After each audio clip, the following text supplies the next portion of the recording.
Como podemos melhorar a nossa comunicação? Esse tema é cada vez mais importante no mundo de hoje, que está super dinâmico, né? Eu sou um divulgador científico e pesquisador. Eu trabalho com análise de dados. E eu uso uma técnica chamada storytelling com dados, que tem como objetivo fazer o receptor da mensagem entender essa mensagem e tomar uma boa decisão a partir dela, mesmo que ele não tenha muito afinidade, muito entendimento técnico sobre os dados. Durante a pandemia de Covid-19, naquela parte mais dura dela, eu percebi que ali foi o meu recomeço, porque eu pude ajudar as pessoas a entender o que estava acontecendo através disso. Aí, eu usei isso para fazer alguns alertas e algumas previsões. Era outubro de 2020, e a gente estava passando por um fenômeno que se chama reversão da tendência de queda. O que é isso? Vocês lembram daquela curva de Covid, que a gente via aqueles casos? Estava caindo, só que os dados mostravam que a velocidade dessa queda estava cada vez menor. Se continuasse assim, ela ia parar de cair, ia estabilizar e ia voltar a subir, gerando uma nova onda. Naquela época, a gente ainda não tinha vacina. E mesmo que a gente tivesse naquele momento, muito provavelmente não ia ter a cobertura para proteger a gente. Aí, eu usei o storytelling para fazer um alerta com uma analogia. Como é que foi mais ou menos na época? Eu disse assim, gente, a gente está numa ilha deserta e a gente está esperando o resgate, que é a vacina, e ele vai chegar. Só que antes dele chegar, os dados estão mostrando para nós que vai vir um tsunami nessa ilha. E esse tsunami vai pegar em cheio a costa e se a gente ficar ali e não se proteger até o resgate chegar, vai dar problema. Esse alerta foi dado em 17 de dezembro de 2020, e a gente viu ali em março, abril de 2021, que a onda veio, o tsunami veio como previsto. Todos esses alertas foram dados através do storytelling com dados. E essa técnica, storytelling com dados, eu uso para me ajudar nas minhas dificuldades. E vocês devem estar pensando, como assim dificuldades? É que, além de divulgador científico e pesquisador, eu também sou uma pessoa com autismo.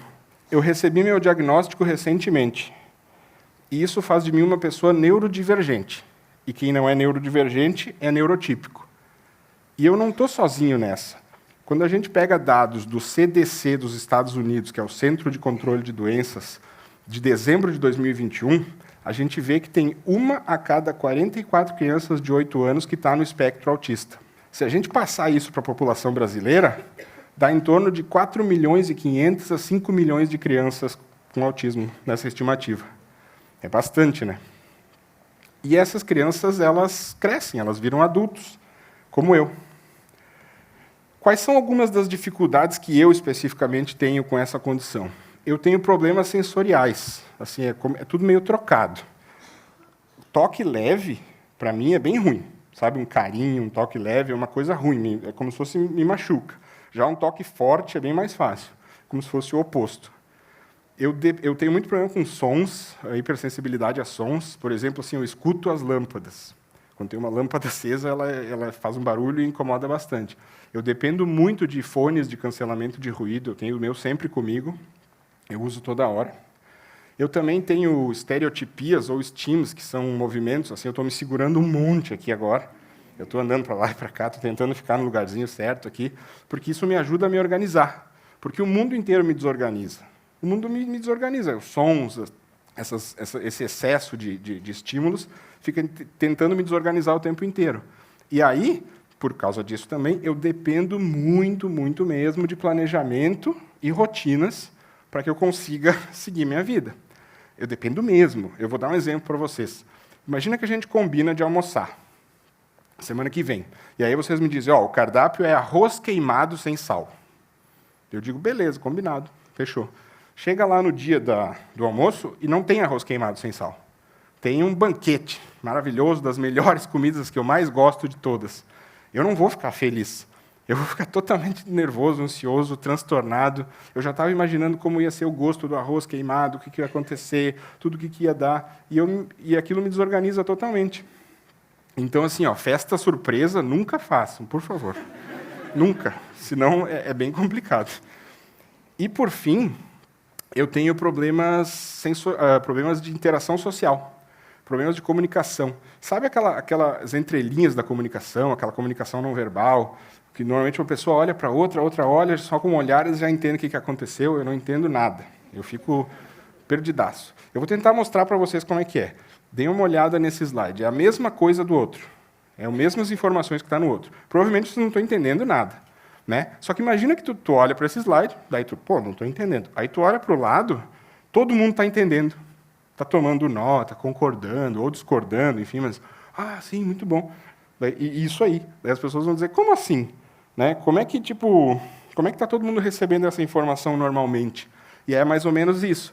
Então, como é que eu faço para conseguir me virar, né, e entender nessas entrelinhas? Eu uso algoritmos, entre aspas. É isso que eu faço na minha cabeça. O algoritmo, eu simplifiquei, é isso aí que tem no slide, que é o quê?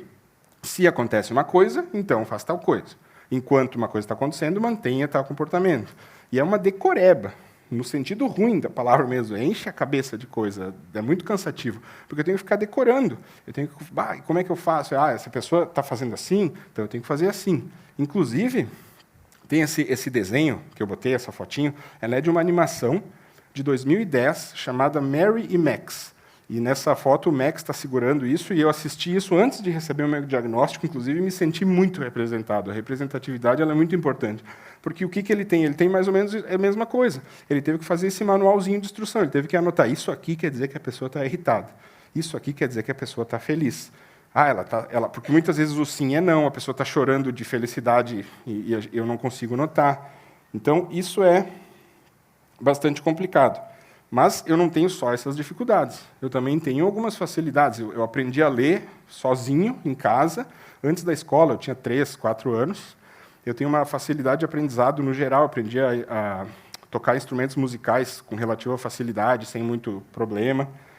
E aí eu percebi isso, que essas diferenças que eu tinha estavam causando esse estresse em mim. E aí eu vou tentar mostrar para vocês também, com uma analogia, como é que funciona isso usando o exemplo de um computador.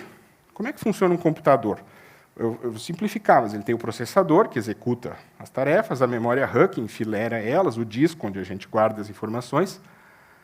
E aí, o que acontece? A memória RAM é muito rápida. Então, quando a gente coloca uma informação em fileira lá, ela corre para dar isso para ser executado. Então, e o computador funciona como normalmente. A gente abre um navegador, um Google Chrome, uma coisa, vai lá, abre lá, ele abre normal, está tudo certo. Só que essa memória RAM ela não é infinita, ela esgota. Se a gente encher ela de instruções e botar muita coisa lá dentro, vai chegar um momento que o que vai acontecer? Ela não vai ter onde botar, ela vai lá e vai botar no disco essas instruções. E na imensa maioria de computadores, o disco é muito mais lento do que a memória RAM.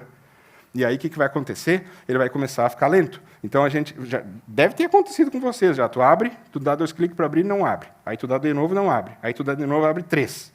Assim, ao mesmo tempo. Aí, é como se o computador dissesse, calma, calma, me dá um tempo. Por quê? Porque ele esgotou a memória, né, e está acontecendo isso. Aí, o que esgota a minha memória RAM? Do Isaac, né? Esgota a comunicação social, esse tipo de coisa. A interação, essas coisas. O que esgota a memória RAM de um neurotípico é análise de dados, planejamento, aprender a tocar um instrumento musical. Então, eu percebi que com o storytelling com dados, eu conseguia fazer o que era fácil para os outros e difícil para mim ser traduzido. E aí eu percebi que eu também conseguia pegar o que era mais fácil para mim e traduzir para os outros onde era mais difícil. A gente chega, então, no mundo moderno. O que o mundo moderno cobra da gente, normalmente? São habilidades como gestão de riscos, planejamento, análise de dados. E essas habilidades elas estão todas aí. Eu percebi que o autismo ele me ajudou a criar essa habilidade e me ajudou a obter sucesso. Claro que não foi só o autismo, né? Eu tenho pessoas assim que me ajudam muito. Por exemplo, a minha esposa, Audrey. Sem ela, eu não faria nada do que eu faço, eu não estaria onde eu estou, nada. Ela está sempre do meu lado e muitas vezes me guiando. Na parte da pesquisa, eu também tenho mentores como a Melanie Fontes Dutra, o Marcelo Bragatti, o Átila Yamarino, que inclusive me ajudou com essa fala aqui. Então, eu tenho muito a agradecer. E aí, a gente volta para a pergunta que eu fiz lá no começo. Como podemos melhorar a nossa comunicação? Talvez ouvindo aqueles que têm dificuldade em se comunicar. Muito obrigado.